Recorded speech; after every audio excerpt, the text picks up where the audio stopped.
네, 업무스퍼 캡틴 오리마. 윈도 게로 눈은 돌핀. 그때 웰비 파크. 쇼파트 거름 크파 부지. 에베나 샤가네히 아르 바누른. 에바가나슨 비베나쇼 오타데. 파차죠 소르바고반.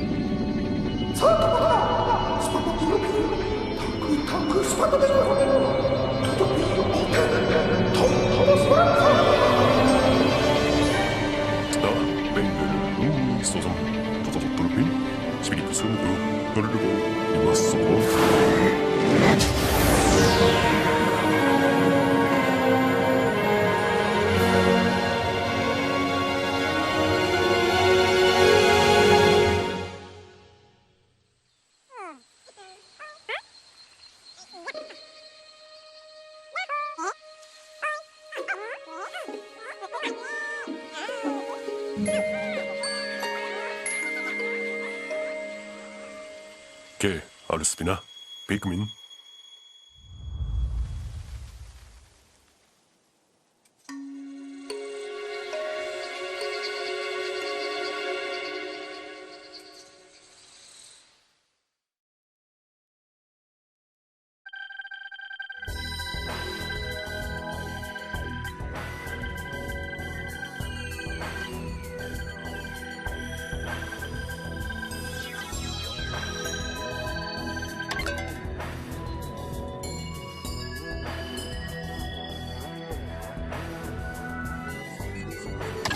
We are here with Olimar's comeback. Well, don't call it a comeback. He's been here for years. I think I made that joke already. Well, I think the best part is you're kind of right. He keeps coming back. The president keeps sending him back for more money. Is he gonna knock him out? Huh? That's pretty good. We could probably keep that going for the entire thing, but, You don't even know who sang that song, do you? no. It's LL Cool J. I'm bad with names, man. I'm LL sorry. Cool J. He's on NCIS now. It's funny. Is he? Yes. Is it, like, naturally funny, or is it just, like, it's funny that he's on there? Yes. Yes. Okay. Okay, so, extra content. This has never been seen before except Pikmin 3 Deluxe. And it's... World premiere. It's kind of a wash. Kind of a wash. I'll be honest. Come on, you're the Pikmin guy. You're supposed to be excited about this. I'm supposed to be the guy who's like, it's whatever. Like, come on, man, sell it to me. Look, being a fan, sometimes you gotta take the good with the bad. Not saying this is, like, bad by any means. It's just kind of there. If you get me. It's like, yay, you added new content. What did you add? Oh, okay. New content! Shouldn't you be jumping for joy and somersaulting and jumping out the window and landing on your hands and then jumping some more? I mean, I did jump out my window when I saw this. It was like, oh, sweet, more Olimar and Louis action. Holy crap! I can't believe it. Basically what they have you do is there's 10 missions in a row, and you're going for a score. You don't have to get the best score. Basically, if you do what they tell you to do at the beginning of the mission, you get a platinum. Same as the prologue story. Do what they ask you, you get a plat. It's as easy as that. It's timed, I just noticed. It is timed. You get more than enough time. I honestly think that timer is there by accident because you will never be close to running out of time. Don't be so sure. Okay. If you are brand new to Pikmin, you might have slight struggles. Basically, this is when I decided, hey, we're gonna start speeding up footage because nothing's happening. I mean, I'm being facetious here. Stuff is happening, obviously, but it's just a lot of stuff we've already done before. He's just being really aloof about it. Just like, oh yeah, it's fine. Meanwhile, he's like... As he's getting this footage, he is absolutely super confused. It's like, okay, go here, and then charge over here, and then over here, and then... I mean, I felt great. You're a machine! It was like three hours of straight recording. I did the prologue and the epilogue all in one go. Oh, yeah. That was fun. He's achieved Zen. I do, man! Like, I put in a Pikmin game, especially when 4 came out, and it was just like... The hell time is it? Oh, man! I done did it again. Like how you are with like a Dragon Infinite Wealth. You can just get stuck in a trance, and then you look at the time and realize, oh shit, I should have eaten like 30 minutes ago. You know, I was in the middle of a cutscene when you said you were ready for me to come over. How good's that pause button? To how good is a suspend function on PS5? Yeah. Exactly. Don't go to sleep! Don't go to sleep! Just start a new chapter, so it's okay. Okay. My apologies for taking you away from your new gaming love. I need something to take me away from it, otherwise I'm gonna get nothing done! I love that. You know, I'm very curious for those of you who are watching this. What game has gotten you that way, where you're just like, oh my god, it's like 5 hours later than I wanted it to be, oh my god. See, I'm very discerning when it comes to my gaming tastes, so whenever I fall into a game that hard, it happens a lot. There's a lot of good games out these days. There are. Like, I just keep thinking back to, like, between 07 to 12, around there. Like, it was a good 50-50 bag on whether a game was good or not worth your time back then. I'm trying to think of some good games and some good years in gaming. 07, of course, is a great one. Yeah, we always agree on 07, 09 had some pretty good ones. 09 was a very, that was a transition. Transition, yes. Yes. I would say 2013 as well. 2013 was pretty good. That's some pretty good years. Pretty, you know, PS4, Xbox One came out. Yeah. So I'll let you think about years here for a second while I do just a 2017, of course. Tad bit of explanation here. So these missions, they do have a decent variety. The first one was to grow 100 Pikmin, because this is supposed to be taking place after Alf, Brittany, and Charlie dropped you back off at Hokotate, and the president was like, haha, nope, straight back into the atmosphere with you. Go get me my stuff. Pikmin 3.5! You could almost call it that. I mean, it's only like an hour's worth of extra content, but it's kind of cool. And you get an assessment report written by Olimar. And I'd like to think that the Pikmin always forget who he is. Like, they're kind of like a goldfish. As soon as Olimar's out of their view, they're like, oh, who's this strange alien person? He's so unmemorable. I mean, Alf and Brittany and them mistook Louis for Olimar, so... Hey, they didn't know what he looked like to begin with. We'll take any dope and say, hey, it's Olimar! So because we recorded so far in advance for some of these episodes, I've started getting feedback from people, and I learned a couple things, actually. Oh yeah? So, the bonus video that was never released, you know how the prologue was based on, you know, Wii U only content, and then they brought it here? Mm-hmm. You had the special videos bringing you out. So, the one that included Louis, that was never released, I still have to show you that. I'm gonna remind me after this, I'll actually show you that video so you can commentate over it.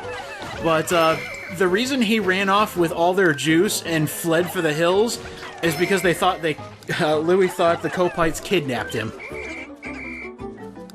So he's just delusional. Clearly, a man of his mental stability should not be on this mission. I mean, he called for Olimar's help, and somebody else came to help him. He was just asleep before they could explain themselves. Like, we're getting to the point where working for Hokotate is about as bad as working for the Arstotzkan border. It's about as dreary and bleak. You know, it's like, hey, my comrade stole my juice. Hey, whatever. Juice is shit anyway. I'm glad. Get back to work. I'm glad you brought that up. We're not going to Arstotzka, but it's so funny that somebody actually gave an explanation on why you see the Pikmin 2 ship in that one level. It's because Olimar's ship was still sold for money from Pikmin 2.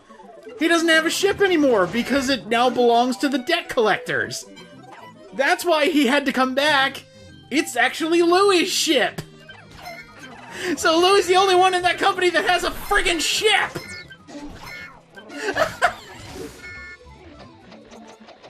I hate that! Olimar can't escape because he hasn't been able to get his shit back! If ever there were a company, they need to be infected with Phazon right now. or like have this company get flat, seriously, get flattened for an F-Zero racing camp or something. Hit him with Phazon, hit him with zombies for all I care. It's just, there's some bad shit going on here. What is this, post-stage capitalism? Like, I don't think Olimar even knows how to get his shit back. It was harvested for money. What else is there supposed... Like, how is he supposed to get it? I don't know. Does it ever get better for him?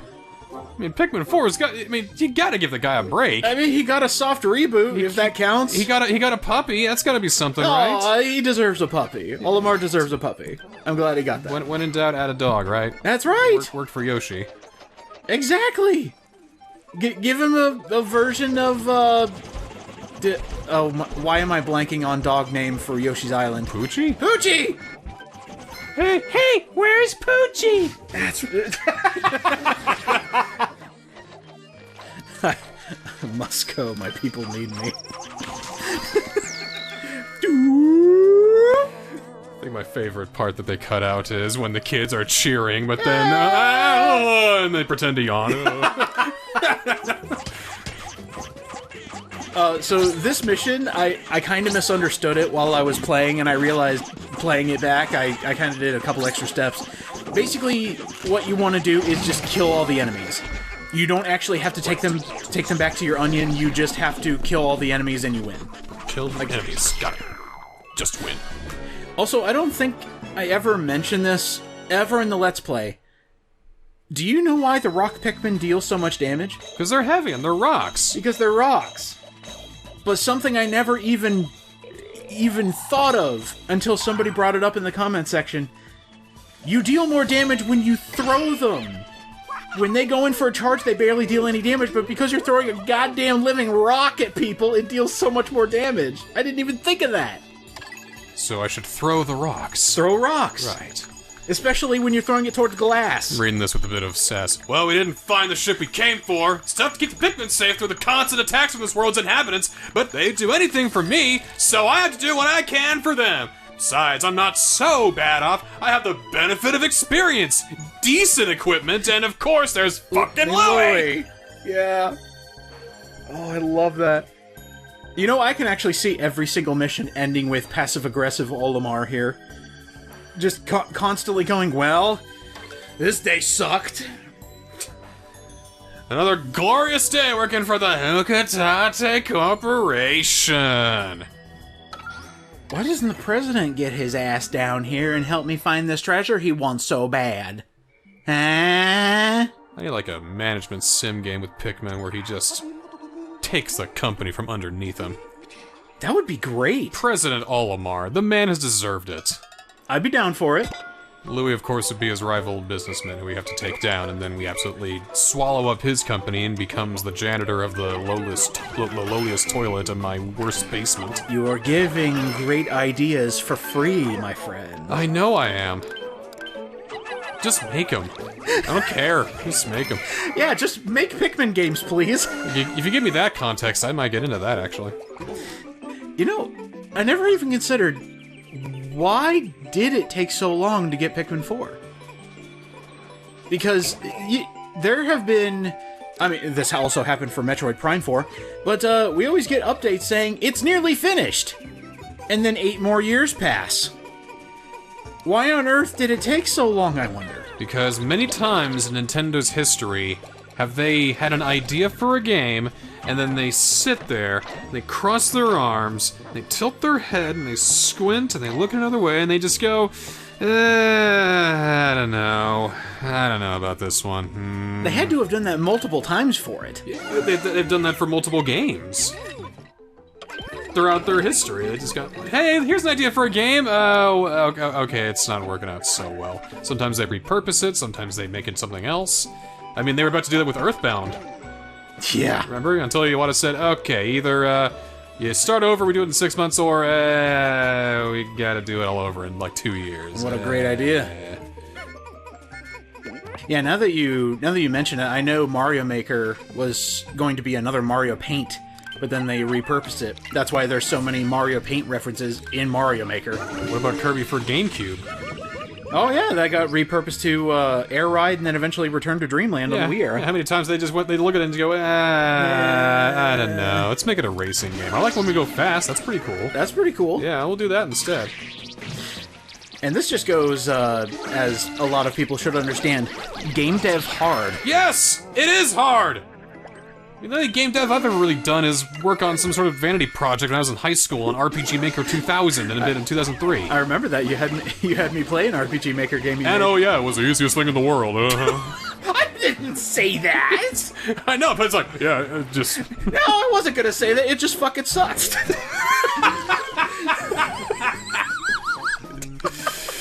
I can't say that with a straight face.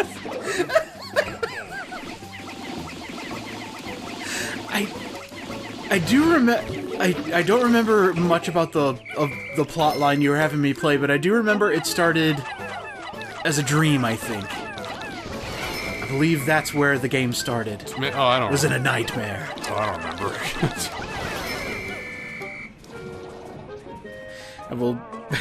I will always bring this up, but the one time I actually did game dev, I made a text adventure, and I've mentioned this a couple times, but yeah, the professor who I found out had taught the students who made Narbacular Drop. We all know where that went. There's a precursor to Portal. Sorry, I should have been more specific. Oh, right, yeah. But anyway, he said, alright, I'm gonna come around to your text adventures, and I'm gonna play it, and I'm gonna try to break it. If I can, it needs more work. And he typed in one word and broke it. What do you type? Go left. You put in the cardinal directions, you didn't put left. Correct. I used cardinal. Like it's a cardinal sin! Yeah. See, a lot of the times with game dev, especially with coding, because I have done some coding before, you need to think of almost every possible scenario, otherwise the thing just breaks. And that's what's so fascinating to me, because one line of code can break the entire thing. You remember the Alien, not Isolation, Colonial Marines Alien thing? Colonial Marines, yeah. There was somebody fixed it. The Alien AI was just not acting right. That was a big problem back then, and they even went to court about it. And they said, no, it's fine, and Randy Pritchett fucking wrote that for a while. Good job, Pittsburgh. But it was just one little typo in the code, and then they, like what? It was either an invalid tag or just an integer that was missing or whatever, and they just kind of clicked it to 0 or false or whatever. Yeah, I think that was just some rando on Steam that's just like, oh yeah, it's fixed. And that just... It's too little too late, though! Yeah, it's so fascinating. I love hearing stories like that. It's just like, oh yeah, I fixed it. You did you? Oh my god, you did. Whoa. That's awesome. Some game devs expect people to fix their games when it comes out. Like, anybody know about the Dark Souls Prepare to Die edition? Oh, I do! I remember that! Holy shit! That was huge! I remember that so well! What was it again? It was a bad! Yeah, it was a bad port. It was bad! It didn't have... All you had was keyboards and mouse support. Ooh, that needed patched. Or modded immediately. You had no way of changing your resolution. What? It was, oh yeah. It was severely bad. Fortunately, any and all post Prepare to Die edition versions have been fixed. As in, Dark Souls 2 on PC is better, Dark Souls 3 on PC is better. Well, I do remember the reporting on that. A modder fixed it within the 24 hours of it being released. Yeah, it's called DS Fix. Yeah. Now it is absolutely required downloading when you get Prepare to Die edition, but now there's Remastered edition where, graphics whores complain that it's darker, it looks like crap now. Whatever, play it on Switch. You won't complain about anything ever again. It's Dark Souls, whatever. All the kids are playing Sekiro nowadays. And filthy casuals are playing Elden Ring! Which, honestly, good for them. Yeah, good for me, right? No, it's a fun game. I'm finding out. You did it! Also, I should mention that every enemy you kill has a point value, so if the time is just too much for you, you can at least get a score, a gold, a silver, or I think there's also a bronze. But if you get everything, yeah, platinum!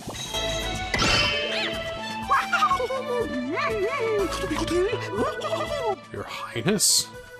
He's basically bowing to us because we got so much treasure and we're good at killing things. But he's our boss. I know, it makes no sense.